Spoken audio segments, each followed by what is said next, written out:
ओम नमो भगवते वासुदेवाय। सभी भक्तों को जय श्री कृष्ण, राधे राधे। आदि व्याधि उपाधि को हरने वाला, रिद्धि सिद्धि देने वाला चमत्कारी श्री सत्यनारायण व्रत कथा। इस वीडियो के माध्यम से हम श्री सत्यनारायण व्रत कथा की पूजन विधि, पूजा सामग्री, व्रत कथा सुनेंगे। तो चलिए शुरू करते हैं। श्री सत्यनारायण व्रत कलयुग का सर्वोच्च व्रत माना गया है और इसे करने से सभी मनोवांछित फल प्राप्त होते हैं। साथ ही लक्ष्मी नारायण की कृपा पर बनी रहती है। आप इस कलिकाल में श्री सत्यनारायण का व्रत कथा श्रवण करें, व्रत करें। तो इस कथा को करने के लिए पूर्णिमा के दिन स्नान से निवृत्त होकर पूजा गृह में आसन पर बैठकर श्री गणेश, गौरी, वरुण, विष्णु आदि समस्त देवताओं का स्मरण कर पूजन करें कि मैं सदैव श्री सत्यनारायण की आराधना तथा कथा श्रवण करूँगा। हाथों में पुष्प लेकर सत्यनारायण का ध्यान करें तथा पुष्प, धूप, नैवेद्य तथा यज्ञोपवीत अर्पित कर प्रार्थना करें। हे भगवान, मैंने जल, पुष्प आदि समस्त सामग्री श्रद्धा व विश्वास पूर्वक आपके चरणों में अर्पित किए हैं, इसे स्वीकार करें। आपको बारंबार प्रणाम है। इसके बाद श्री सत्यनारायण की कथा पढ़े या सुने। व्रत कथा की पूजा की सामग्री। इस कथा को करने के लिए केले का तना, आम के पत्ते, कलश, धूप, रोली, कपूर, दीपक, श्रीफल, पुष्पहार, गुलाब के फूल, पंचरत्न, पंचपल्लव, चावल, तुलसी के पत्ते, मौसम के फल, पंचामृत, दूध, घी, शक्कर, शहद, दही, नैवेद्य, कलावा, यज्ञोपवीत यानी जनेऊ, वस्त्र और चौकी लगाए। अब हम सत्यनारायण की व्रत कथा करेंगे। पहला अध्याय। बोलिए श्री सत्यनारायण भगवान की जय हो। एक समय नैमिषारण्य तीर्थ में शौनक आदि ऋषि पुराण वेत्ता इकट्ठे हुए थे। वे सब मिलकर सूत जी से पूछने लगे, जिस व्रत अथवा तप से अपना अभिष्ट फल प्राप्त हो उसको हमारी सुनने की इच्छा है। हे महर्षि, ऐसा कोई शीघ्र ही फलने वाला व्रत हो तो आप हमें कहिए। सूत जी बोले, इसी प्रकार लक्ष्मीपति श्री विष्णु भगवान से पूछा था। विष्णु भगवान ने देवर्षि नारद से जिस प्रकार कहा था उसे तुम मन लगाकर एक चित्त से सुनिए। एक समय नारद जी ने दूसरों की भलाई करने की इच्छा से अनेक लोकों में घूमते हुए मृत्युलोक में आगमन किया। यहाँ आकर अनेक योनियों में उत्पन्न हुए समस्त मनुष्यों को तरह तरह के क्लेशों से युक्त कार्यों से दुखी देखकर बहुत दुखी हुए और सोचने लगे, इन प्राणियों का दुख ठीक ठीक किस प्रकार से नाश हो सकेगा, और विष्णु लोक में गए। श्वेत वर्म और 4 भुजाओं वाले देवों के ईश नारायण का, जिनके हाथों में शंख, चक्र, गदा और पद्म थे तथा वनमाला पहने हुए थे, भगवान विष्णु का देखकर स्तुति करने लगे। नारद जी बोले, हे भगवान, आप अत्यंत शक्ति से संपन्न हैं। मन तथा वाणी को भी आपको नहीं पा सकते। आपका आदि, मध्य और अंत नहीं। निर्गुण स्वरूप होते हुए भी अनंत गुणों से युक्त हैं। संपूर्ण सृष्टि के आदिभूत और भक्तों के दुखों का नष्ट करने वाले हैं। आपके लिए मेरा नमस्कार है। नारद जी की विनती सुनकर भगवान विष्णु ने दर्शन दिए और बोले, हे मुनि, आपके मन में क्या है? वह सब अपना मनोरथ तुम मुझसे कहो, उन सब का मैं उत्तर दूंगा। नारद जी बोले, मृत्युलोक के निवासी प्राणी अनेक योनियों में उत्पन्न हुए पाप कर्मों से महादुखी हो रहे हैं। सो हे स्वामिन, यदि आपकी मेरे ऊपर कृपा है तो बतावे कि उनका दुख किस प्रकार दूर होगा। श्री भगवान ने कहा, हे पुत्र, तुमने संसार के ऊपर कृपा करने की इच्छा से बड़ी उत्तम बात पूछी है। जिस उपाय के करने से प्राणी मोह से मुक्त हो जाते हैं उसे सुनो। मैं तुमसे कहता हूँ, बहुत पुण्य प्रदान करने वाला और स्वर्ग एवं मृत्युलोक में परम दुर्लभ एक व्रत है। तुम्हारे स्नेह से मैं उस व्रत को कहता हूँ। श्री सत्यनारायण के व्रत को भली भांति विधि पूर्वक करने से प्राणी शीघ्र ही सुखी होकर सुख भोगता है और परलोक में मोक्ष को प्राप्त होता है। भगवान के ऐसे वचन सुन नारद ऋषि बोले, हे भगवान, उस व्रत का क्या फल है और क्या विधि एवं उस व्रत को किसने किया है तथा यह व्रत कौन से दिन करना चाहिए, यह सब विस्तार पूर्वक वर्णन करे। श्री भगवान बोले, यह दुख और शोकादि को शांत करने वाला, धन और धान्य को बढ़ाने वाला, सौभाग्य और संतान को देने वाला और सर्वत्र विजय को देने वाला है। जिस किसी दिन मनुष्य भक्ति श्रद्धा से युक्त हो, उसी दिन संध्या के समय सत्यनारायण भगवान की पूजा करे, ब्राह्मण और बंधु बांधवों सहित धर्म में तत्पर हो, नैवेद्य यानी कि पक्की मिठाई और सवाया प्रसाद भक्ति से अर्पण करे। केले की फली, घी, दूध, गेहूं का चूर्ण ले। गेहूं के चूर्ण के अभाव में साठी यानी कि चावल का चूर्ण, बूरा अथवा गुड़ ही लेना चाहिए, परंतु संपूर्ण प्रसाद भक्ति से इकट्ठा करे और सवया करके भगवान का भोग लगावे। अपने बंधुओं सहित कथा श्रवण करके ब्राह्मणों को दक्षिणा दे। पश्चात बंधु बांधवों सहित ब्राह्मणों को भोजन करावे। फिर भक्ति से और मन में अडग श्रद्धा भाव रखकर स्वयं प्रसाद ग्रहण करे।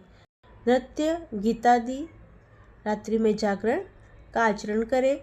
पश्चात श्री सत्यनारायण का ध्यान करते करते अपने स्थान को चला जाए। इस प्रकार व्रत का आचरण करने से निश्चित ही मनुष्य की इच्छा पूर्ण हो जाती है। विशेष करके कलयुग में भूमि के ऊपर यही एक श्रेष्ठ उपाय है। पहला अध्याय समाप्त हुआ। बोलो सत्यनारायण भगवान ने की जय। दूसरा अध्याय। सूत जी बोले, हे ऋषियों, जिसने पहले समय में इस व्रत को किया है अब मैं बताऊंगा। सुंदर काशीपुर नगर में एक अति निर्धन ब्राह्मण रहता था। वह भूख और प्यास से बेचैन हुआ नित्य ही पृथ्वी पर घूमा करता था। ब्राह्मण से प्रेम करने वाले भगवान ने ब्राह्मण को दुखी देखकर बूढ़े ब्राह्मण का रूप धर उसके पास जाकर आदर के साथ पूछा, हे विप्र, नित्य दुखी होकर क्यों पृथ्वी पर घूमते हो? हे श्रेष्ठ ब्राह्मण, यह सब मुझको कहो, मैं सुनना चाहता हूँ। ब्राह्मण बोला, मैं बहुत निर्धन ब्राह्मण हूँ, भिक्षा के लिए पृथ्वी पर निकला हूँ। हे भगवान, यदि आप इसका उपाय जानते हैं तो कृपा कर कहें। वृद्ध ब्राह्मण बोला, सत्यनारायण भगवान मन चाहे फल को देने वाले हैं, इसलिए हे ब्राह्मण, तुम उनका पूजन और व्रत करो, जिसके करने से मनुष्य दुखों से मुक्त हो जाता है। ब्राह्मण को इस व्रत का सारा विधान बतलाकर बूढ़े ब्राह्मण का रूप धारण करने वाले सत्यनारायण भगवान वहीं अंतर्ध्यान हो गए। जिस व्रत को वृद्ध ब्राह्मण ने बतलाया मैं उसको करूँगा, यह निश्चय करके उस ब्राह्मण को नींद नहीं आई। अब सवेरे जल्दी से उठकर सत्यनारायण के व्रत का निश्चय कर ब्राह्मण भिक्षा लेने के लिए चला। उस दिन ब्राह्मण को भिक्षा में बहुत धन मिला, जिससे बंधु बांधवों के साथ उसने सत्यनारायण का व्रत किया। इस व्रत के प्रभाव से वह सब दुखों को छूटकर अनेक प्रकार की संपत्तियों से युक्त हुआ। उस समय से तो वह ब्राह्मण प्रति मास इस व्रत को करता। इस तरह सत्यनारायण भगवान के इस व्रत को करके वह ब्राह्मण सब पापों से छूटकर मोक्ष को प्राप्त हुआ। आगे भी पृथ्वी पर जो सत्यनारायण का व्रत करेगा तो वह मनुष्य सब पापों से छूट जाएगा। इस तरह नारद मुनि से नारायण का कहा हुआ व्रत मैंने तुम सबको कहा। हे विप्र, अब क्या कहूँ? ऋषि बोले, हे मुनि, संसार में उस ब्राह्मण से सुनकर किस किसने इस व्रत को किया, हम यह सब सुनना चाहते हैं। कल्याणकारी बात सुनने की हमारे हृदय में बड़ी श्रद्धा है। सूत जी बोले, हे मुनियों, जिसने इस व्रत को किया है वह सुनो। एक समय वह ब्राह्मण धन और ऐश्वर्य के अनुसार बंधु बांधवों के साथ व्रत करने के लिए उद्यत हुआ। इसी समय एक लकड़ी बेचने वाला आया और बाहर लकड़ियों को रखकर ब्राह्मण के घर गया। प्यास से दुखी लकड़हारे ने ब्राह्मण को व्रत करते हुए देखा और ब्राह्मण को नमस्कार कर बोला, आप यह किसकी पूजन विधि कर रहे हैं और इसके करने से क्या लाभ मिलता है, यह विस्तार से कहें। ब्राह्मण बोला, कि यह सब कामनाओं को पूरा करने वाला श्री सत्यनारायण का व्रत है। उसी की कृपा से मेरे यहाँ धन धान्यादि की वृद्धि हुई है। उससे इस व्रत के विषय में सब पूजन विधि जानकर लकड़हारा बहुत प्रसन्न हुआ और प्रसाद खाकर जल पीकर घर चला गया। लकड़हारे ने अपने मन में यह विचार किया कि आज लकड़ी बेचने से जो धन प्राप्त होगा उससे मैं भी श्री सत्यनारायण देव का उत्तम व्रत करूंगा। मन में यह विचार कर लकड़ियां सिर पर रखकर जिस नगर में धनवान लोग रहते हैं ऐसे सुंदर नगर में चला गया। उस दिन उसे दुगना लकड़ियों का दाम मिला। तब वह प्रसन्न होकर पक्के केले की फली, शक्कर, घी और गेहूं का चूर्ण सब इकट्ठा कर सवाया लेकर अपने घर को चला। सब भाइयों को बुलाकर विधि के साथ व्रत किया। सत्यनारायण व्रत के प्रभाव से लकड़हारा धन पुत्रादिकों से युक्त हुआ और संसार का सुख भोग कर वैकुंठ को चला गया। बोलिए श्री सत्यनारायण भगवान की जय। तीसरा अध्याय। सूत जी बोले, हे श्रेष्ठ मुनियों, अब आगे की कथा कहता हूँ, सुनो। पहले समय में उल्कामुख नाम का एक बुद्धिमान राजा था। यह सत्यवक्ता और जितेंद्रिय था। प्रतिदिन देवस्थान में जाता और ब्राह्मणों को धन देकर संतुष्ट करता था। उसकी स्त्री कमल के समान मुख वाली और सती साध्वी थी। भद्रशिला नदी के किनारे उन दोनों ने सत्यनारायण का व्रत किया। उस समय वहाँ पर एक साधु वैश्य आया जिसके पास व्यापार के लिए बहुत प्रकार का धन था। नौका को किनारे पर ठहराकर राजा के पास गया और व्रत करते हुए देख विनय के साथ पूछने लगा, हे राजन, भक्ति युक्त चित्त से यह आप किसकी पूजन विधि कर रहे हैं? मेरी सुनने की इच्छा है, यह सब मुझे बतावे। राजा बोला, हे साधु, अपने बंधु बांधवों के साथ पुत्रादि की प्राप्ति के लिए यह महाशक्तिवान श्री सत्यनारायण का व्रत व पूजन किया जा रहा है। राजा का वचन सुनकर साधु आदर से बोला, हे राजन, मुझसे इस व्रत का विधि विधान कहो, मैं भी तुम्हारे कथन के अनुसार करूँगा। मेरी भी संतान नहीं है और इससे निश्चय ही संतान होगी। राजा ने सब विधि विधान सुनकर व्यापार से निवृत्त होकर आनंद के साथ घर गया। साधु ने अपनी स्त्री को संतान देने वाले उस व्रत का समाचार सुनाया और कहा कि जब मेरे संतान होगी तब मैं इस व्रत को करूँगा। साधु ने ऐसा अपनी स्त्री लीलावती से कहा।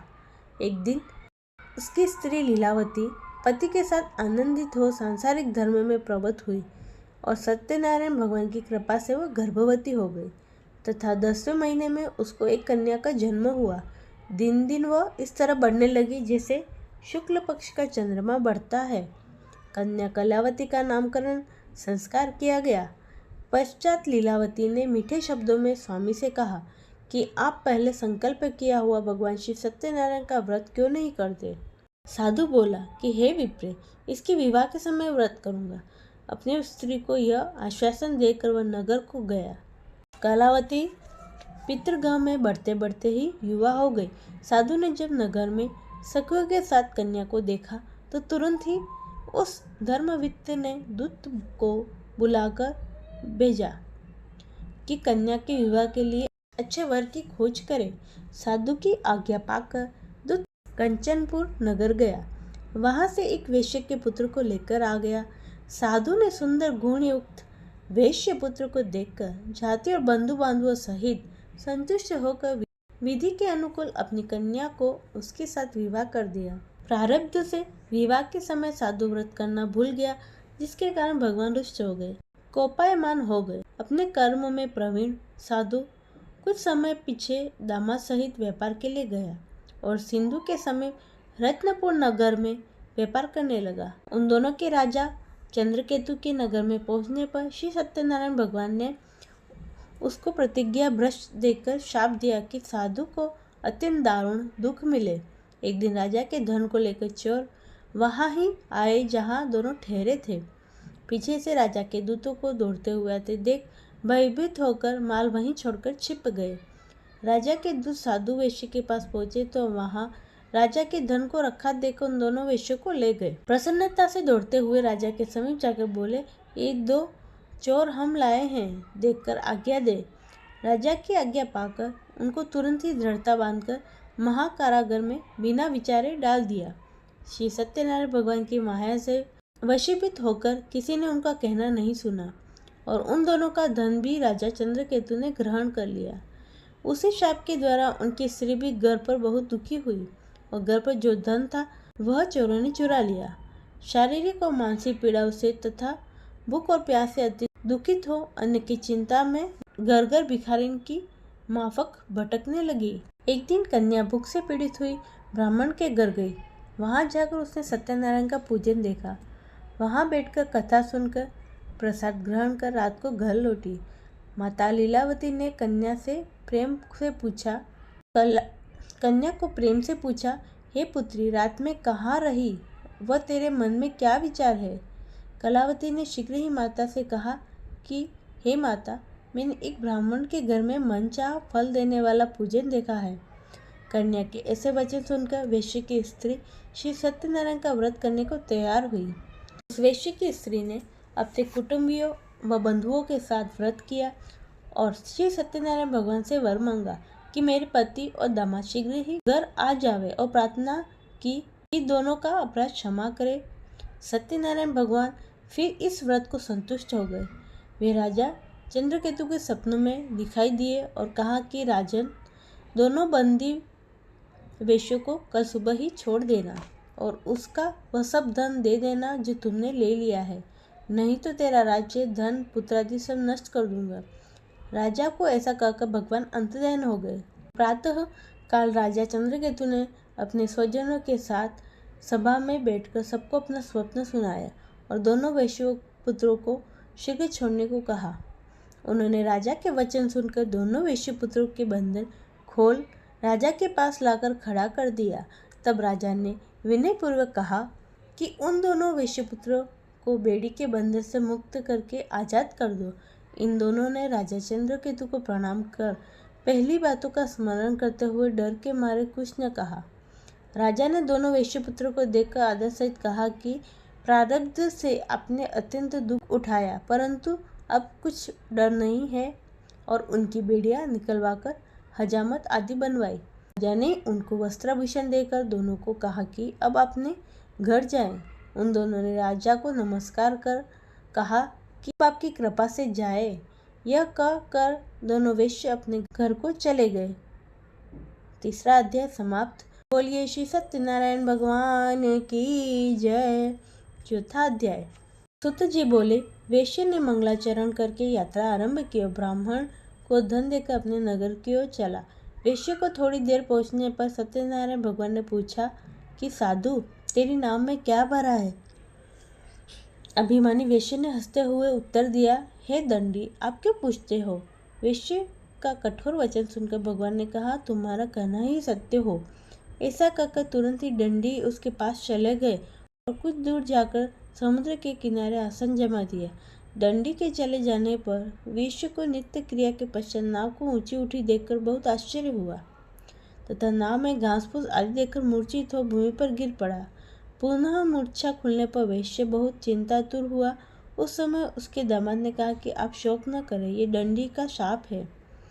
वह सब कुछ कर सकते हैं, इसमें संदेह नहीं है, अतः उनकी शरण में चलना चाहिए, तभी हमारी इच्छा पूरी होगी। दामाद के वचन सुनकर वेश्य दंडी के पास पहुंचा और दंडी को देखकर भक्ति भाव से सादर नमस्कार कर बोला, मैं तो आपसे झूठ बोला था, उस मेरे अपराध को क्षमा करे। इस प्रकार बार बार नमस्कार कर शोक से व्याकुल हो गया।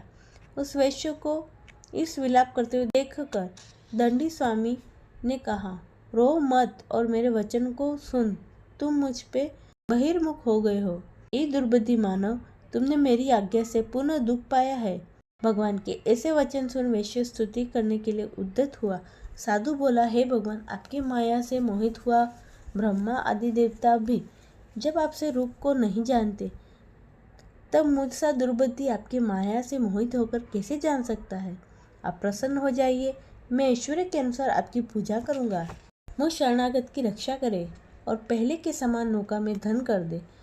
तब वैश्य के भक्ति भाव से भरे वचन सुनकर भगवान प्रसन्न हो गए। उनकी इच्छा अनुसार वर देकर वहां से अंतर्ध्यान हो गए। तब वेश्य ने नौका पर चढ़ नाव को भरी हुई देखा। तब कहा कि श्री सत्यनारायण भगवान की कृपा से मनचाहा फल हुआ। श्री सत्यनारायण की कृपा से अत्यंत प्रसन्न हुआ और यत्नपूर्वक नाव को जोड़ अपने देश की ओर चला। साधु ने दामाद से कहा कि हमारी नगरी को देखो और अपने धन के रक्षक दूत को नगर भेजा। दूत ने नगर में जाकर वेश्या की स्त्री को देखकर हाथ जोड़ नमस्कार कर अनुकूल वचन कहे। वेश्या दामाद तथा बंधु बांधवों सहित नगरी के समीप आ गए हैं। दूत के ऐसे वचन सुन वेश्या की स्त्री बहुत प्रसन्न हुई और सत्यनारायण की पूजा कर अपनी कन्या से बोली कि हे पुत्री, मैं चलती हूँ और तू दर्शन करने के लिए शीघ्र आ। ऐसे माता का कहना सुन व्रत को समाप्त कर प्रसाद को त्याग कर वह भी पति की ओर गई। इससे सत्यनारायण भगवान ने क्रोध कर अपने स्वामी और धन सहित नौका को डुबा दिया। कलावती अपने पति को न देखकर बहुत शौक से रोती पुरती भूमि पर आलूटने लगी। इसी तरह नौका को देख और कन्या को रोती देखकर वेश्या ने भयातुर हो कर कहा, यह क्या आश्चर्य हुआ।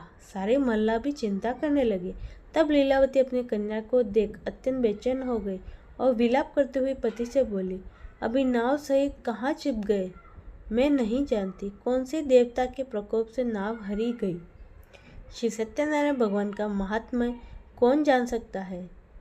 यह कह सौजनों के साथ अत्यंत विलाप करने लगी। लीलावती कन्या को गोद में लेकर रोने लगी और कलावती कन्या ने स्वामी को न पाकर दुखी हो गई। खड़ाऊ देखकर सती होने का निश्चय किया। कन्या का ऐसा विचार देख वेश्या और उसकी स्त्री अत्यंत शोक से पीड़ित हुए और चिंता करने लगे। या तो सत्यनारायण भगवान को नौका को हर लिया अथवा मैं उनकी माया से मोहित हो गया हूँ। मैं धन ऐश्वर्य के अनुसार श्री सत्यनारायण की पूजा करूँगा, ऐसा अपना मनोरथ सबको बुलाकर कहा और दंड के समान बार बार भूमि पर गिरकर सत्यनारायण भगवान को प्रणाम किया। तब दिनों के पालन करने वाले भगवान प्रसन्न हुए। दया से पूर्ण होकर साधु से बोले कि तेरी कन्या प्रसाद छोड़कर पति को देखने चली आई, इसलिए कन्या का पति अदृश्य हो गया है। अब शीघ्र ही घर जाकर प्रसाद खाकर लौट आए तो तेरी कन्या का पति मिल जाएगा। आकाश से ऐसा वाक्य सुनकर शीघ्र घर पर प्रसाद खाकर आई तो अपने पति को वहां पाया। तब कलावती अपने पिता के पास गई और कहा, अब घर चलो, क्यों देर करते हो।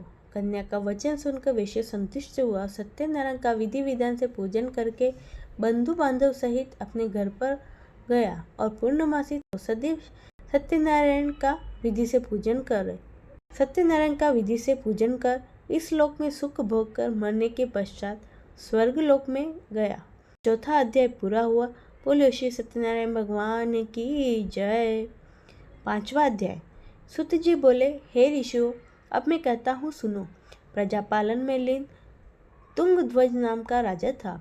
उसने श्री सत्यनारायण भगवान का प्रसाद त्याग कर बहुत दुख पाया। एक बार वन में जाकर अनेक प्रकार के शत्रुओं मारकर वह बड़ के पेड़ के नीचे आया। भक्ति भाव से बंधुओं सहित गोपों को सत्यनारायण का पूजन करते देखा। राजा को देखकर भी अभिमान से वहां न गया और न नमस्कार किया। तब सब गोपों ने श्री सत्यनारायण का प्रसाद राजा को दिया और राजा को इच्छानुसार प्रसाद लेने को कहा, लेकिन राजा ने प्रसाद त्याग दिया। प्रसाद त्यागने से उसकी 100 पुत्र, धन धान्य आदि सब नष्ट हो गए। श्री सत्यनारायण भगवान ने यह सब किया ऐसा मेरा विश्वास है। इसलिए कहा जाता है कि भगवान का पूजन होता है। ऐसा मन में विचार कर गोपों के समीप गया। तब उसने भक्ति भाव से श्रद्धा से सत्यनारायण का विधि पूर्वक पूजन किया। वह राजा सत्यदेव की कृपा से धन पुत्रादि से युक्त हुआ तथा संसार में सुख भोग कर मरने पर सत्यलोक में गया। जो मनुष्य इस परम दुर्लभ श्री सत्यनारायण का व्रत करता है और भक्ति भाव फलदायिनी कथा को सुनता है, भगवान की कृपा से उसको धन ऐश्वर्य प्राप्त होता है, निर्धन धन पाता है, बंदी बंधन से छूटता है, भयभीत भय से मुक्त हो जाते हैं, इसमें संदेह नहीं। अंत में सत्यलोक को पाते हैं। हे विप्रो, यह आपको सत्यनारायण का व्रत कहा जिसको करके मनुष्य सब दुखों से छूट जाता है। विशेषकर कलयुग में श्री सत्यनारायण की पूजा फलदायिनी है। भगवान को कोई काल, कोई सत्य, कोई ईश, कोई सत्यनारायण और सत्यदेव कहते हैं वे अनेक रूप धारण कर सबकी इच्छाओं को पूरा करते हैं। कलयुग में विष्णु से धारण किया हुआ श्री सत्यनारायण का व्रत रूपी सनातन रूप सब इच्छित फलों को देने वाला होगा। हे ऋषियों, जो उसको नित्य पढ़ता व सुनता है, श्री सत्यनारायण की कृपा से उसके सब पाप नष्ट होते हैं। जिन्होंने पहले सत्यनारायण का व्रत किया है, हे मुनीश्वरों, उनके अगले जन्म को कहता हूँ। बुद्धिमान शतानंद ने सुदामा का जन्म लिया। उसने उस जन्म में श्री कृष्ण का ध्यान कर मोक्ष पाया। लकड़हारा भील ग्रहराज हुआ, जो उस समय जन्म में राम की सेवा कर मोक्ष को प्राप्त हुआ। उल्कामुख नाम का राजा दशरथ हुए, वह भी रंगनाथ जी की पूजा और सेवा कर वैकुंठ को प्राप्त हुए।